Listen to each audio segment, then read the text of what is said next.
أعوذ بالله من الشيطان الرجيم بسم الله الرحمن الرحيم الصلاة والسلام عليك يا رسول الله الصلاة والسلام عليك يا حبيب الله الصلاة والسلام عليك يا رحمة للعالمين الصلاة والسلام عليك يا خاتم النبيين صلى الله عليه وآله وسلم اللهم صل على محمد وآل محمد۔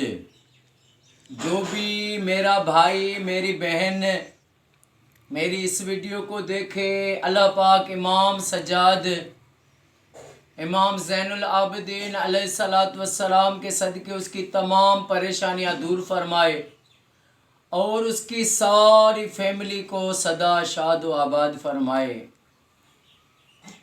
حضرت عثمان غنی رضی اللہ تعالی عنہ سے روایت ہے کہ میرے آقا کریم حضرت محمد مصطفیٰ صلی اللہ علیہ وآلہ وسلم کا پاک فرمان ہے کہ تم شراب سے بچو، یہ تمام گناہوں کی جڑ ہے۔ میرے آقا کریم صلی اللہ علیہ وآلہ وسلم نے فرمایا کہ پہلے وقت میں ایک شخص تھا جس نے تنہائی میں اللہ کی عبادت کی تھی اور اس نے بہت رب کی عبادت کی۔ ایک بار ایک خراب بد کردار عورت اس پر عاشق ہو گئی۔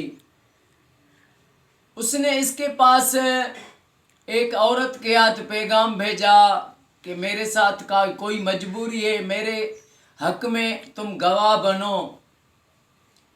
جب اس کو یہ پیغام دیا تو یہ اس کے پاس چلا گیا۔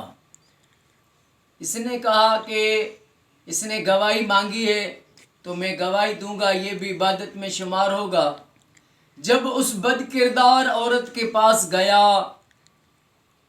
تو اس عورت کے پاس ایک لڑکا بھی بیٹھا ہوا تھا، ایک شراب کی بوتل بھی پڑی ہوئی تھی۔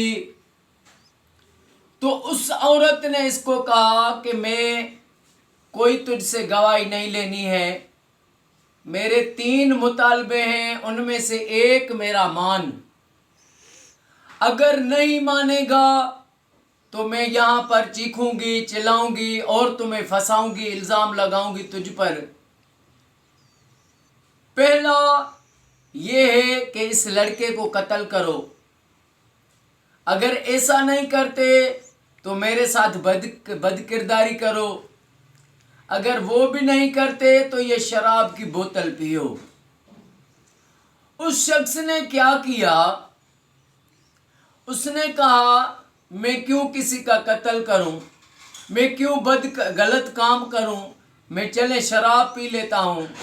اس نے جب شراب پی تو اس کو شراب میں نشہ ہو گیا، جب نشے میں غافل ہو گیا تو اس نے لڑکے کو قتل کر دیا اور اس عورت سے بد کرداری کر دی۔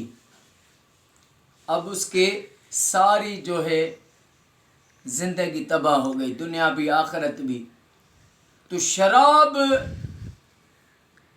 اس کے لیے حدیث پاک میں آئے ام الخبائث ہے، کل گناہوں کی ماں ہے، کل گناہوں کی جڑ ہے۔ مومن کبھی شراب نہیں پیے گا۔ میرے آقا کریم صلی اللہ علیہ وآلہ وسلم کا فرمان ہے کہ 3 شخص جنت میں داخل نہیں ہوں گے۔ ایک ہمیشہ شراب پینے والا، اگر شراب پیتا ہے سچی توبہ کرے، رب کے در پر چھوڑ دے تو اللہ غفور و رحیم ہے، نہیں چھوڑتا تو یہ جنت میں نہیں جائے گا۔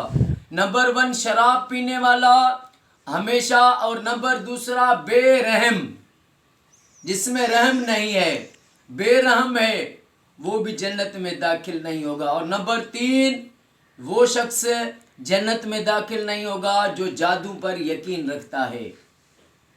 لوگوں کو گمراہ کیا جاتا ہے، یہ فلانا جو ہے، فلانا وہ ہے، فلانا بابا یہ ایسے کہتا ہے، یہ جو ہے بڑے وہ کرتا ہے، یہ گمراہی ہے۔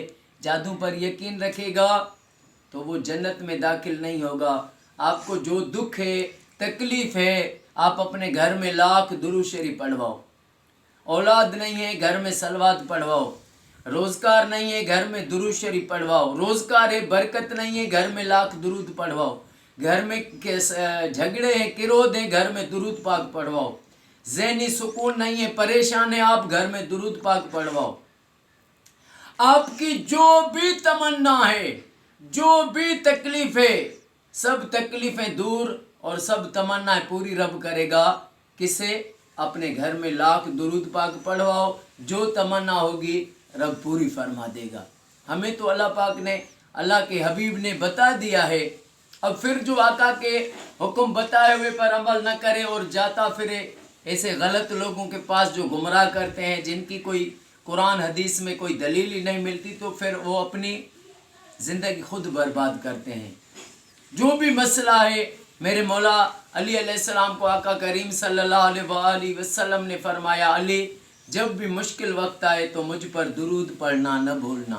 تو درود پاک ایک ایسی عبادت ہے جو دعا بھی ہے، دوا بھی ہے، ہر مسئلے کا حل بھی ہے۔ اللہ پاک ہمیں ساری زندگی آخری سانس تک کریم آقا پر درود شریف پڑھنا نصیب فرمائے۔ اللہ پاک میرے آقا کی امت کو تفرقہ بازی سے بچائے۔ ہر مسلمان کو، مومن کو رب یہ سعادت دے کہ وہ اپنے گھر میں لاکھ درود شریف پڑھوائے۔ السلام علیکم ورحمۃ اللہ وبرکاتہ۔